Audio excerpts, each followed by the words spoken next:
Dakatarisa kudenga mtsotsi pamatama ose social media imwe ndinoswera ndichitenderera ndichiona zviri kufamba seva zukuru ndabva ndasanganawo nechimwewo chandinoda kuti ndinge ndinokuratidzai zviri kuitika mastreets esocial media.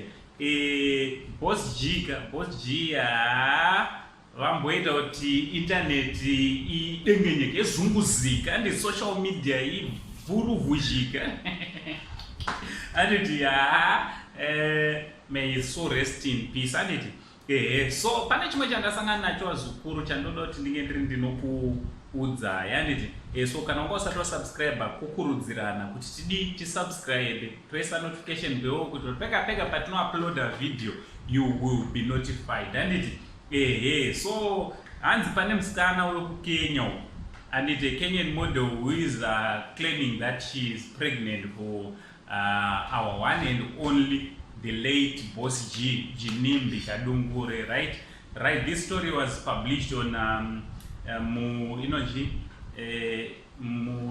Kenyan Times, and right? The story reads like this. The Kenyan Times report that a socialite Shakila Tiffan have struck the internet with absurd revelations that she is 2 months pregnant for Jinimbi, Genius Kadungura, and she said they met at Club 207 in Kilimani, where the US-based rapper who had visited Kenya was taking a nap. Okay, right. So nyaya iripo zukuru panapa paringonzi zoni vakasangana muclub anditi vasangana muclub hanzi Boss G vakabva vanakirwa, he was attracted to this bootylicious curvy lady, okay, and akabva akumbirawo zvikanzi asisika nenoda dinda kudai. Then they agreed according to this lady, okay.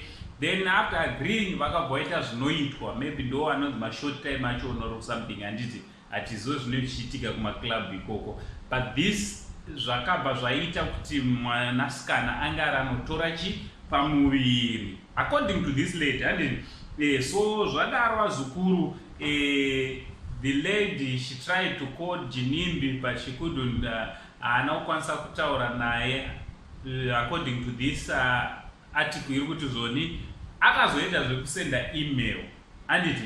So ndo chadengenetsa mastreets esocial media kukenya, chiri kutonetsa kukenya izvezvi nekuti mwanasikana uyu ndokupi ndokukenya and she is a socialite, a rapper anozikanwa. So what do you think nenyaya dzemimba dzakubuda idzi Boss G vasisipo wazukuru? Hatisi kufanira kutarisira zvimwe zvakawanda here kana nevamwe vana vachange vachiuya vachinzi ndova Boss G. What's your take on this story wazukuru? Let's comment ku comment section. What do you think?